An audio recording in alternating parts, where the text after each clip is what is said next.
Hi, we're going to make fennel tea today. Now, yes, you can buy it in a tea bag, but then if you buy it in a tea bag, that's all you can do with it. And fennel's a great spice for cooking with too.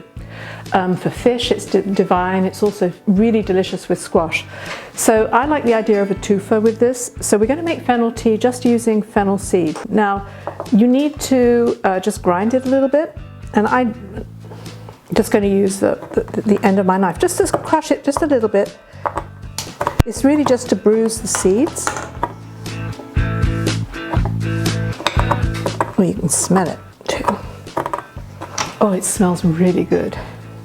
Okay, so now I'm just going to tip it into this. Now, this is just a little tiny fine mesh tea strainer. You can put it straight into the cup, but you know, to save on mess. Or if you have one of those little round, you know, tea holders, that will do just as well. So just put that in there, and then put boiling. This is boiling hot water. Just put that over there, and literally all you've got to do is just leave that to steep for 2 minutes.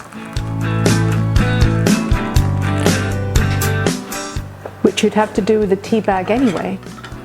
And then you have a really delicious fennel tea. Now, fennel tea is fantastic because it's really great for the digestion. So if you're a little bit upset from chemo, or just, you know, feel like giving your insides a break, fennel tea is just a really delicious, light way to do it. And this is a really super easy way as well. Now, I don't like it with any sweetener in it, but you could put like half a teaspoon of honey in there if that's what you like. But as you can see, it goes very fast.